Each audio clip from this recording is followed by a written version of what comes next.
Aloha, I'm Nahko, and you're watching 101.9 KINK Radio in the Skype Live studio. Welcome home, Nahko. It must be amazing for you to come back and see the hundreds of people that are turning out to see you. It's exciting. It means I should probably come home more often. Yeah.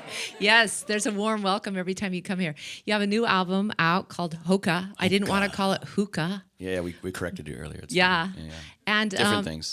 part of what I love is that you're looking for these collaborations on that album that sound like they were really extraordinary. You want to talk about a few of those? Yeah, we had featured Trevor Hall, Xavier Rudd, Leah Song from Rising Appalachia, Zella Day, amazing artists from all around the world, and we actually were able to feature some local artists from Portland on record as well, a band called Joseph. Yes. If you haven't heard Joseph, you must. These women are like out of this world melody.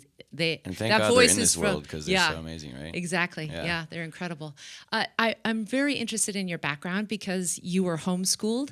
And so how much of your schooling was around music? Well, yeah, I did I think I had to play like 2 hours a day. That's good. But that was actually just to weave back into Joseph because I just wanted to tell a quick story about them. Yeah, I went please. to middle school, 1st through 3rd grade, Damascus Christian. That's right.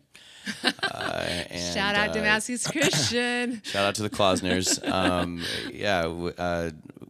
Natalie Klausner and I definitely did some music together in like 3rd grade, and then through just being able to watch them play, like I think it was at Summer Meltdown in Washington like 3 years ago. I saw them playing on the small stage. And I walked over to the stage and I was like, wow, who are these beautiful girls like singing right now? And I was like, is that Natalie Klausner? Oh my God. From your homeschool? And, yeah, totally. Well, no, because I only did 1st through 3rd Yeah. at Damascus, and then I was homeschooled 3rd through 10th. Yeah. And then I went to Clackamas Community College for like 2 years, and then I dropped out and joined a band. Well, that was probably the best educational choice that you made. I went to Alaska for a Right. couple years, but yeah, I walked up to the stage and I was just like, Natalie, and in my mind I was like, you remember that one time we held hands? Let's do it again. I was just like, didn't I mean anything to you? It's like 10, 15 years ago. No, but I'm so proud of them. They're just doing so well. We featured them on the first track of the record and also the last track. For as far as music goes, I took lessons in Oregon City, and then and I think I was about 15 years old that I started hiring myself out to Westland High School and playing piano for their musicals. So yeah, that was the throwback for sure. That's where it all began. So when those students say I had music lessons from whom, do they say I had music lessons from Mr. Nahko? Is that what they say? Definitely not. No. What do they say? My birth name is Joel Miguel Nakwese Pereno, and then when I was adopted, I was renamed David Joel Nakwese Bell. So I grew up as David.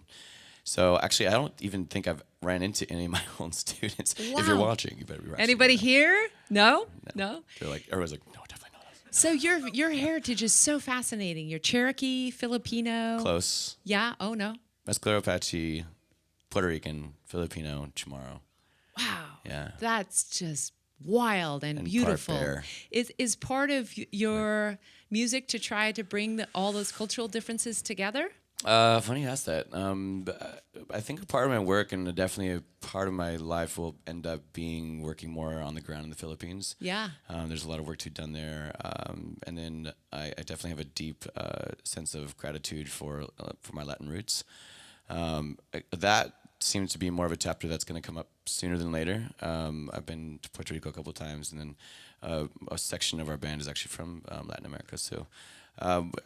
But my work at the moment is more focused on Native America. I work with a handful of different indigenous organizations in this country to work with, whether it's from climate change to suicide prevention to bringing music to Native youth as well. I'm so moved by you. You just seem like you've got like this laser focus on all that's good. I am really distracted sometimes though, so the focus is it's there, but then So Nahko told me backstage that his tattoos reflect where he's been in his musical journey. Let's hope that his entire body is filled with all of that goodness. I like your attitude on that. My mom would say something completely different. Well, I'm not your mom. Let's hear more music from Nahko. Good point.